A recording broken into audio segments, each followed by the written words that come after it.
नमस्कार, मैं विक्रम और आप देख रहे हैं जर्नलिस्ट यूपी लाइव न्यूज। आइए आपको दिखाते हैं देश दुनिया की सबसे बड़ी खबर। लेकिन इससे पहले हमारे चैनल को सब्सक्राइब करें और बेल आइकन को जरूर दबाएं ताकि सबसे तेज, सबसे निष्पक्ष खबरें सबसे पहले आप तक पहुंचे। प्रेमानंद महाराज पर टिप्पणी को लेकर स्वामी अविमुक्तेश्वरानंद ने कसा जगत गुरु रामभद्राचार्य पर तंज। जगत गुरु स्वामी रामभद्राचार्य ने वृंदावन के संत प्रेमानंद जी महाराज को लेकर विवादित टिप्पणी की, जिसके बाद स्वामी अविमुक्तेश्वरानंद ने उन पर तंज कसा है। क्या कुछ कहा, सुनिए जरा। पूछा जाना चाहिए कि उनकी टिप्पणी का क्या मतलब है। रामभद्राचार्य जी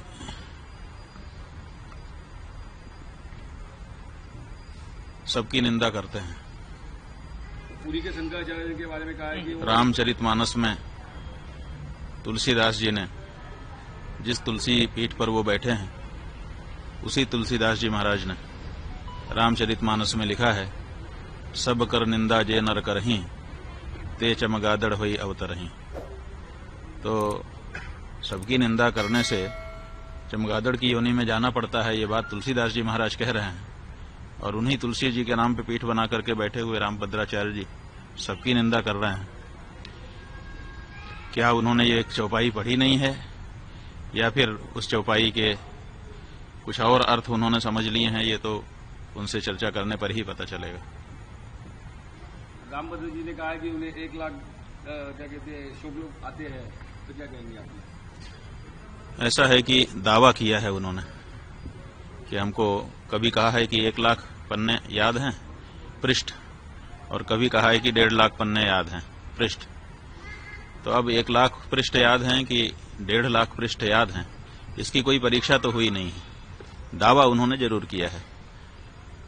उन्होंने 3 दावे, वैसे तो अनेक दावे किए हैं, लेकिन 3 प्रमुख दावे हैं। एक उनका दावा है कि मुझे 1.5 लाख पृष्ठ याद है, कंठस्थ है। दूसरा उनका दावा है कि हमको 23 भाषाएं आती हैं। और तीसरा उनका दावा है कि मैंने राम जन्मभूमि में जो गवाही दी उसके कारण फैसला हो गया। लेकिन इन तीनों दावों की पुष्टि अभी नहीं हुई है, क्योंकि 1.5 लाख पृष्ठ उनके कंठ में हैं। कभी परीक्षा तो हुई ही नहीं है, तो बिना परीक्षा के दावा ही है।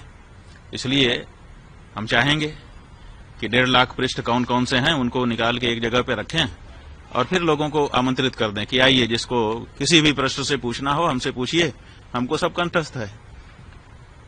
150 पृष्ठों से 1.5 लाख पृष्ठ याद हैं, तो कम से कम 150 पृष्ठ एक बार पूछ लिए जाएं, कोई भी पृष्ठ, और उसके बाद अगर वो सब सुना देते हैं तो सब लोग जय जयकार करेंगे, हम लोग भी जय जयकार करेंगे, है ना। ये विश्व के लिए बड़ा अचंभा होगा कि हमारा एक संत 1.5 लाख पृष्ठ कंठस्थ करके बैठा है।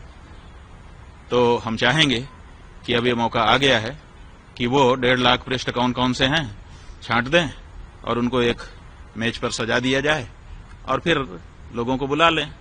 150 पृष्ठ केवल पूछे जाएंगे। अगर 150 पृष्ठ कंठस्थ उनको हो गए उनमें से, तो हम लोग मान लेंगे कि सब कंठस्थ हैं। वो कहते हैं कि 23 भाषा हमको आती है। अभी तक उनका कोई भी वीडियो YouTube पर खोजने से हिंदी के अलावा दूसरी भाषा में मिलता नहीं है। तो अगर 23 भाषा आती होती तो 23 भाषा में उनका कोई न कोई प्रवचन होता कहीं न कहीं। तो 23 भाषा कौन कौन सी है उसकी सूची वो बता दें। तो 23 उन भाषाओं के जो विद्वान हैं उनको हम लोग भेजेंगे। 40-40 मिनट का एक संवाद उसी भाषा के विद्वान के साथ उनका हो जाए। जय जयकार कौन नहीं करेगा, सब करेंगे। और तीसरी बात यह है कि वो कहते हैं कि राम जन्मभूमि में हमारे कारण फैसला आ गया, हम ही हैं। तो वहां के वकीलों ने तो इसके विरुद्ध बताया है, वहां के जज ने तो इसके विरुद्ध बताया है, इसलिए इसमें भी शंका हो गई है। इसलिए इस बारे में भी प्रमाण उनको सामने रख देना चाहिए और ये कहना चाहिए कि जो वकील और जो जज कह रहे हैं वो गलत है। लेकिन ये नहीं उन्होंने कहा है। जो उनको गलत बता रहे हैं उनको उन्होंने गलत नहीं कहा है, प्रेमानंद जी को गलत कह रहे हैं। और प्रेमानंद जी क्यों गलत हैं? क्योंकि वो संस्कृत नहीं बोलते हैं। तुलसीदास जी जिनकी पीठ पर आप स्वयं बैठे हुए हो, उन्होंने भी तो अवधी भाषा में रामचरितमानस लिख दिए। संस्कृत में क्यों नहीं लिखा उन्होंने?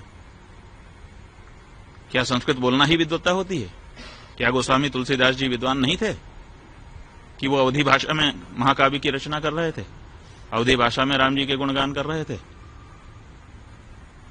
अगर संस्कृत में बोलना ही विद्वत्ता है तो इस सिद्धांत के अनुसार तो तुलसीदास जी भी विद्वान नहीं आपकी दृष्टि में होंगे, क्योंकि उनका तो सारा का सारा साहित्य, चाहे वो बरवे रामायण हो, चाहे वो गीतावली हो, चाहे कवितावली हो, चाहे हनुमान चालीसा हो, चाहे बजरंग बाण हो, छोटे से छोटा बड़े से बड़ा रामचरितमानस, सब कुछ अवधी भाषा में है, संस्कृत में नहीं है।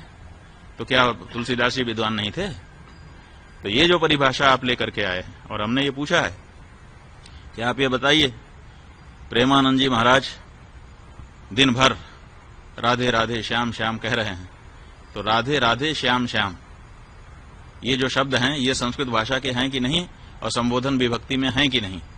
और जब संबोधन विभक्ति से अपदम न प्रयुंजित, अपद नहीं बोलना चाहिए, और वो उसको पद बना करके संबोधन विभक्ति में ढाल करके अगर दिन भर उच्चारण कर रहे हैं, तो आपसे ज्यादा संस्कृत तो वो बोल रहे हैं।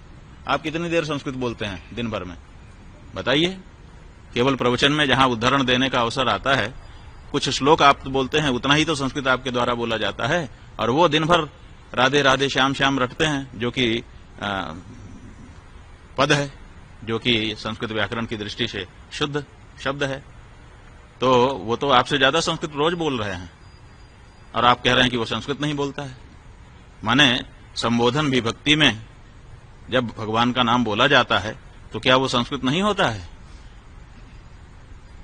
और अगर संस्कृत होता है तो वो तो संस्कृत ही बोल रहे हैं, दिन भर संस्कृत बोल रहे हैं।